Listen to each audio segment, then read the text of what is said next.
Hello friends, I hope you're doing well. I have not shared a comprehensive list of all of my favorite vegan products in a long time. I think the last time I did it was to wrap up 2017 or open 2018, and quite a few advancements have been made in that time. So I figured this warrants an update. I'm gonna dive right in. I feel like this is gonna be on the longer side. I also have an Instagram page entirely devoted to vegan product reviews. I've been trying to be really good about updating that every single time I try something new, so you can follow that if you're interested. I'll have it linked down below. So let's dive in. Let's start with the topic of vegan meat. Impossible took it away from me this year. A lot of restaurants, at least in the States, which is where I live in Colorado, a lot of restaurants in the States now sell Impossible burgers. Burger King sells an Impossible Whopper, and it is hard to find the actual ground Impossible beef. I think it might still be limited to select stores in Southern California. That's where I got this when I was visiting my family. We came across this at a Gelson's in Los Angeles, and we bought as many as we could. There was a limit of 10 per customer, and we brought them home in our checked baggage. I'm really excited for this to be more widely available. Hopefully that happens soon, but I just find it's the most convincing if you gave this to a non-vegan in a burger with all of the fixins and you didn't tell them it was vegan, they might not know. I don't think you can say the same for other beef substitutes. Even the Beyond Burger, which is pretty convincing, it's a little bit off. It's still good. We buy those all the time, but it's not quite as convincing. Now, since the Impossible ground is not widely available yet, if I need a vegan ground beef substitute for a dish like chili or bolognese, any kind of meat sauce, or just taco crumbles, typically I will just go ahead and buy a bag of Gardein crumbles. They're not, they're not astounding on their own, but I find that in heavily spiced dishes or dishes that have a lot of other components, these are a decently convincing alternative. They're much lower in fat than the Impossible and Beyond Burger options, and they're also a lot more affordable. I think this bag was something like $4.50, and Gardein products tend to go on sale pretty frequently at just Sprouts or regular grocery stores, and they're very widely available. So this is probably my most frequently purchased ground beef substitute. Then I have to say that for the past year and a half-ish, my most frequently purchased meat substitute across the board is the Beyond sausage, specifically the hot Italian one. They also have brat and sweet Italian, I believe. They're all good, but I think the hot has the best flavor. It's not super spicy either if you're someone who you're a little bit anxious about trying something that has hot in the title. They're really convincing. I fed them to my sister on multiple occasions, and she's not vegan and she loves them. They're great grilled. More frequently I put them in the air fryer because the basket lets all of the extra grease drip out. These are pretty darn greasy. I think that's part of what makes them so tasty. Texture's really convincing. They have an actual casing which crisps up a little bit, which is different than real sausage from what I can remember, but it's pleasant, I think. We also do buy the Beyond Burgers quite frequently, only because Impossible meat is not yet available in grocery stores. So we do like these. I don't ever really purchase the Beyond Meat beef substitute that comes vacuum packed. It's just not my favorite. It's pretty expensive. It's not super convincing, and I think that for most recipes that call for ground beef, again, I'd just rather buy the Gardein. As far as vegan chicken goes, I haven't really found any just regular chicken breast substitute that is astoundingly convincing. Most commonly, I'll buy the Gardein chicken strips, or I'll just use Butler soy curls. I'll soak them in the Better Than Bouillon vegan chicken style broth. I think the texture's really nice. They're very affordable. I don't know. Plain chicken's just not quite there yet in most situations. I'd just rather use the soy curls or extra firm tofu. Now, on the topic of breaded chicken, however, I feel like all of the options are pretty darn good. Simple Truth, Boca, I think Morningstar, Gardein all make breaded chicken tenders or breaded chicken patties that are pretty darn convincing. They remind me of the Tyson chicken patties that I used to eat in high school. Really good. I think that wraps up the topic of meat. I don't really buy deli slices, but I think they're all pretty tasty. Eric really likes the tofurkey slices, and Simple Truth now makes a vegan ham substitute, which I like. Sometimes I'll throw that into scrambles, but I'm not really a big sandwich eater. So vegan cold cuts, I don't really buy them. Let's move on to dairy. I've got quite a few things because I used to be a dairy fiend. You may be surprised to know that Oatly is now no longer my favorite oat milk. I just think it's a little bit overpriced. I do still think it's pretty phenomenal. However, this is the one I've been buying more frequently. It's by Simple Truth. It's their non-dairy oat beverage. I think some people don't really like the flavor of oat milk. I happen to not mind it. I kind of like it, which is weird because I don't really like eating oatmeal, but I like this one a lot. I also really like Planet Oat. I find that to be very tasty and affordable, goes on sale quite often. I do really still like the Oatly Barista blend. If I want to splurge and I'm going through a period where I'm making myself a lot of like lattes in the morning at home, that's my favorite one. It holds foam really well and it's just very creamy. After this oat milk, probably my most frequently purchased alternative milk would just be regular Silk unsweetened plain organic soy. It's neutral, it has a nice texture. I like to use that in dishes that call for plant milk because it doesn't tend to curdle in those dishes. It doesn't develop a weird like roasted nutty almond flavor when it's heated. So that's my go-to for like culinary applications. As far as cheese goes, I feel like brands have really stepped it up lately. I think Daiya reformulated recently, and I really like all of their shredded cheeses, as well as their slices. I think they melt well. They don't have that weird, maybe they do, and I've been vegan so long that I'm desensitized to it, but I remember they used to have a pretty distinctive kind of like artificial weird flavor. And I don't detect that anymore. Let me know if I'm crazy. So Daiya is probably my most frequently purchased vegan cheese alternative just because they're really widely available. They go on sale pretty frequently. However, my favorite, if I ever make it around to Whole Foods, which I rarely do, because I can't really be trusted in there. I buy too many things. Violife. I love it. I have their Parmesan here, which I pretty much always have a little wedge of this in my fridge. I went to Whole Foods today to buy some of their shredded mozzarella and they were out of it. They have cheddar shreds as well. They have provolone slices. They have a mature or aged cheddar slices. And they also have a feta. They have like kind of a wide variety, but those are the ones that are available locally from me at Whole Foods. It's just by far the most convincing cheese flavor, in my opinion. I have heard people say that their Parmesan specifically tastes very coconutty. I don't really detect that, but you know, I'm not someone who's easily irked by coconut flavors. I really like coconut. So yeah, I'd say Daiya is my most frequently purchased, but Violife is my actual favorite as far as flavor goes. And then vegan cream cheese, I really like Kite Hill. Honestly, I haven't found a vegan cream cheese substitute that really actually tastes like the real thing. But this is pretty good. It's almost just pretty good as like its own thing. It's really good quality ingredients. It's cultured almonds. You can read everything on there. I really love the texture. I think it is leaps and bounds better than like tofu-y cream cheese. I hate the Daiya cream cheese. That has the weird Daiya flavor. It's gross. The only thing I will say is that I rarely purchase this because, I mean, Kite Hill, it's a really good brand. They use high quality ingredients. I'm not knocking them by any means for charging a lot, but it is pretty expensive. So it is also pretty easy if you have a high-powered blender to make your own cultured cashew cream cheese. I might make a video on that pretty soon. Let me know if you'd be interested. As far as sour cream goes, I really like the Simple Truth Organic plant-based sour cream alternative. This I think is fairly new. It's available at Kroger stores and I just love the texture of it. I don't like the tofu-y products really. Their sour cream texturally was good, but it just tasted too much like tofu and like plastic to me.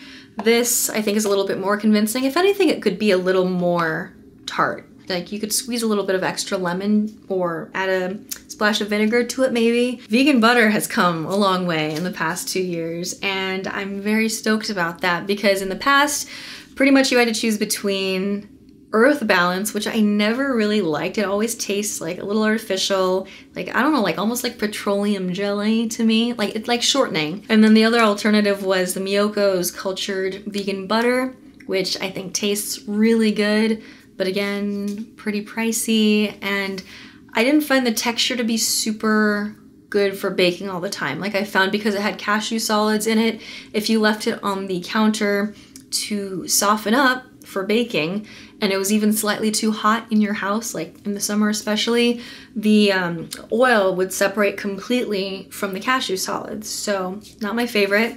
Nowadays, Country Crock makes my favorite. They have a plant butter that's avocado oil based, and then they have an olive oil one. I typically go for the avocado one because I find the flavor to be a little bit more neutral. But this is another thing that I've seen at most mainstream grocery stores. I get it at like a King Soopers, which is Kroger owned. In my experience, this works exactly like regular butter. The texture's spot on when you leave it on the counter to soften for cookies or what have you. Like it's the right texture. And it's one of the few brands that I've been able to find that makes plant butter in stick form for baking. A lot of the other ones, like I Can't Believe It's Not Butter and Melt, make really good alternatives, but I've only seen them in tubs, which it's not the ideal unit for baking. It's my current favorite so far. I always have a box of this in my fridge. I've been going through a phase recently where I really like Just Egg. I think sometime last year, Eric and I did a review shortly after Just Egg became available locally for us, and we agreed that it was good, but we couldn't really justify the expense. Like currently, I think this costs $8 a carton, and it's only 8 servings, pretty small servings. So at the time, I think we both agreed we'd rather just use tofu, but for some reason it has really grown on me. I really like this stuff now. I eat it plain, I use it in scrambles. I don't personally think it's worth buying to bake with, unless maybe for very specific applications. I'd rather just use flax egg for that. I really like this for scrambles, in fried rice, in pad thai. I would like to try to use this in a vegan egg drop soup soon. I'll update you on that. The company did recently release a statement that they're gonna try to make it a lot more affordable in the near future. I think they're gonna try to get it down to like $4 a carton, and best believe when that happens, this is gonna be a staple for me. It's really good. I always get asked if I like the Follow Your Heart egg substitute, and I don't. I really don't. I think I bought it once, tried it out, and the rest of the container sat in my pantry for months and months after that, completely untouched. I do know some people like it. It's just personal preference, you know? Try both. I will say I don't think this is a perfect substitute for real eggs. The flavor is not quite right, and they don't cook completely the same, but this does cook as similarly to real eggs as I think you could possibly hope for, as far as like vegan technology goes so far. Hopefully more advancements are made in the near future, because I really did love eggs. As far as ice cream goes, I feel like there are so many good vegan ice creams out there now. It used to be pretty hit or miss, and now like Nadamu, any of their flavors is really good. I like all of the Coconut Bliss ones, so delicious. Makes cashew ice cream. They have like a salted caramel cluster and a mocha almond fudge that is so good. Then of course Ben & Jerry's, if you're someone who likes a lot of like inclusions in your ice cream, all of the plant-based Ben & Jerry's are really good. I think my favorite of that range is the 7-layer bar. Haagen-Dazs now makes vegan dipped ice cream bars, you know, with chocolate. I think they have a peanut butter one and a caramel one, and those are to die for. They're so good. Okay, then I wanted to talk about one more kind of like staple item, which you guys will be familiar with if you watch my What I Eat in a Day videos. It's the Vivo Life Perform protein. They have a couple different flavors. My favorite of all time is the salted maca caramel. I have been using this protein for the past couple years, and then as of the past couple months, I have been officially one of their affiliates. I said that word so weird, affiliates. So I do have a discount code, which I always have linked down below. It helps me out a little bit if you don't want to support me. There's a lot of different Vivo Life ambassadors that you can use their code instead to get some money off. So I've been lifting for a couple of years and I've tried a lot of different vegan proteins. There are quite a few on the market now. It can be a little overwhelming to decide. What I like about Vivo Life is that they're raw, so it digests really well. It's one of the few proteins I've tried that I can either add it into like a blended smoothie with frozen banana and plant milk and all that, and it's really good like that. But also if I'm like on the go, I can just mix it up with water or a little bit of almond milk in a blender bottle, and it's just as good. I also just really like what the brand stands for. It's not a brand that's just like capitalizing on the vegan trend, which, you know, I'm not knocking other brands for doing that. That's how business works, and I am glad that other brands are providing vegan options. That's awesome. But Viva Life is an entirely vegan company. The founders really care about the environment. They've made all of their packaging home compostable. They offer carbon neutral delivery. Besides the protein, they also offer a couple different plant-based supplements. They have like B12. They have these omega drops, which I really like. I feel like these have helped my skin, hair, and nails over the past couple months. My nails are really strong. Actually, on the topic of protein, let's talk about these guys. These are the Nugo Dark chocolate pretzel protein bars. They come in a couple different flavors as well. I think they have a mint chocolate one, but this is by far my favorite. It's got 12 grams of protein. It's gluten-free. I won't say it's particularly healthy, but sometimes, you know, you're on the go, you hit up the gym and you just want something to snack on afterwards that has some protein in it, and these are by far my favorites. I think something like this is just nice to throw in your gym bag or in your purse to have on hand. Or if you're going on a hike, something like that. These are very tasty. I'm actually gonna open it up now. The chocolate pretzel one is really nice if you like kind of like sweet and salty things. It has sea salt on it.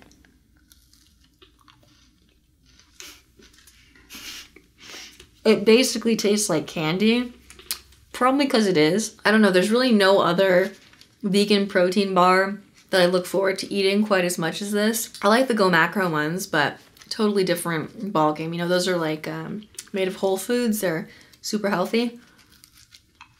This is just good. While we're talking about sweet things, let's move on to these cookies that Eric and I have been obsessed with for the past several months, honestly. It's by Simple Truth, so again, it's available at Kroger-owned stores. It's their plant-based cookie dough. Exactly like, you know, your Nestle Toll House cookie dough. Doesn't have eggs in it, so you can eat it. The package instructions are way off, I must say. It says to bake it 17 to 20 minutes. No, they will be burnt to a crisp if you do that. I like to bake them for 12 minutes. And when you pull them out, they seem like they're not ready. But if you let them sit for a couple minutes, they firm up and they're like perfectly crispy around the outside and super chewy in the middle. So I'll have one of these baked and then this oat milk. I'm someone who always needs something to dip my cookies in. If you can't find these and you have a Sprouts near you, they also have like pre-baked chocolate chip cookies. They come in the little brown boxes. Those are very good, especially if you microwave them a little bit. Whole Foods has a fair number of vegan desserts. If you go to their little bakery case, quite often they'll have things marked with a little green V. They're apple turnovers, cherry turnovers, vegan friendly. They have a couple different donut flavors that are vegan friendly and some cookies, and then I think a spelt brownie and some cupcakes. Their donuts are so good. They had the powdered donut holes today and I had to buy them. I did it for this video. I did it for you guys. I mean, they're indistinguishable from your classic donut hole that you enjoyed from like Entenmann's or whatever when you were a little kid. They're better than those, obviously. They're from the Whole Foods bakery, but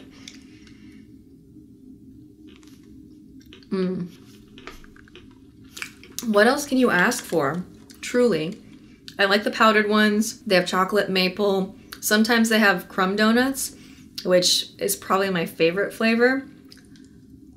I will say they're not like your raised donut shop donuts. They are cake donuts, but they're just amazing. I really want to eat one more. Okay. Must stop. Wait, one more sweet thing. If you like candy, specifically chocolate, specifically dark chocolate, specifically if you're missing Kit Kats since going vegan, this is like a classy, vegan-friendly Kit Kat. It's by the Little Secrets brand. They offer a couple different flavors of this. I think they have a peanut butter one as well and maybe a caramel one. But this is the only one that's vegan-friendly, the dark chocolate one.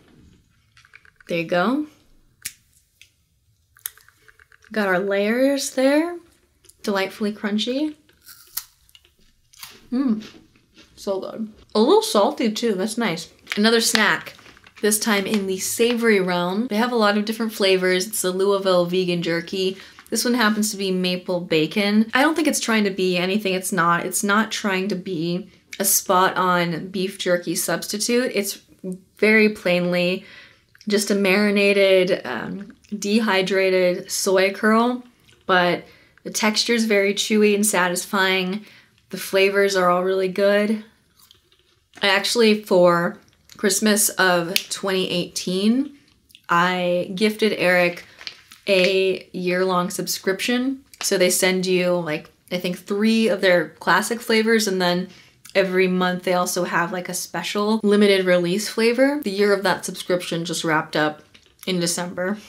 It's really good. It's high in protein. I will say it is totally possible to make your own. You just need soy curls, a homemade marinade, spread them out on a baking tray, cook them in a low oven, like 200 degrees for quite a long time to dry them out. Or if you have a dehydrator, you can use that as well.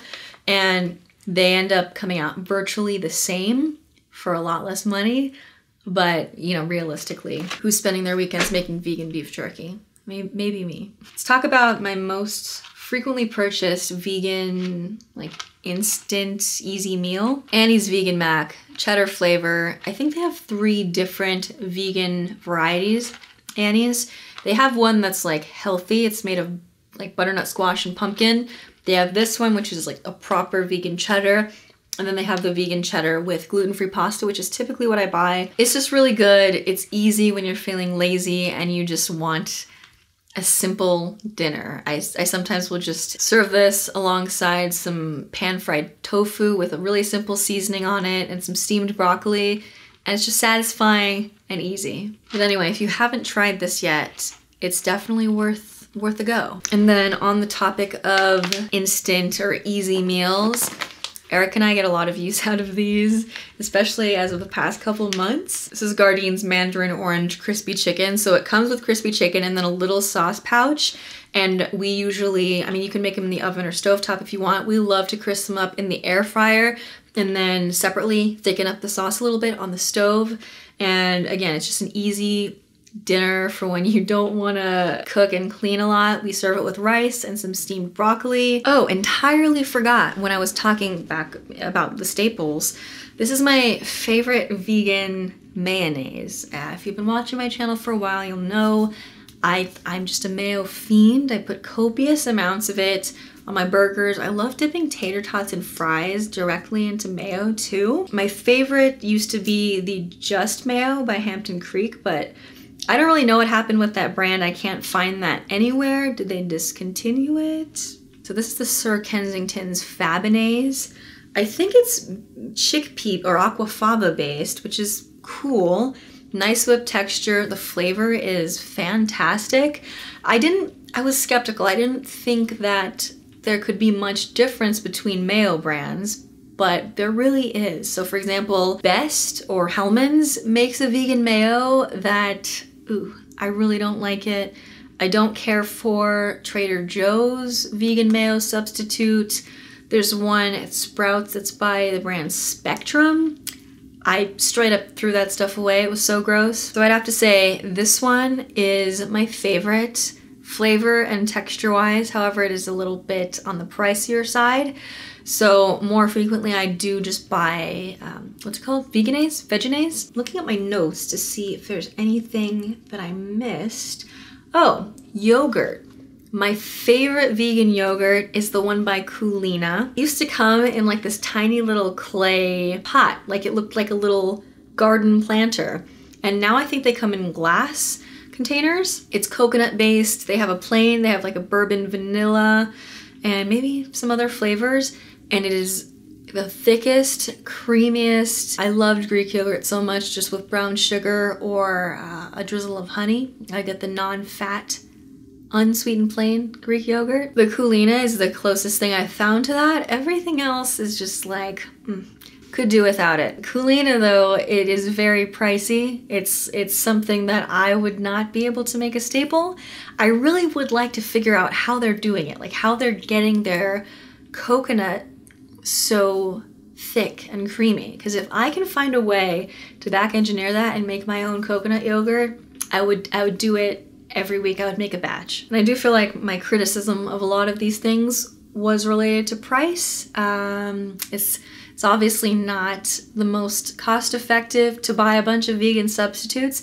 I'm really excited for, you know, as time goes on and veganism becomes more mainstream, I'm excited for these things to become more affordable and more accessible. I guess I want to throw in just a couple of products that I really hated that I've tried recently.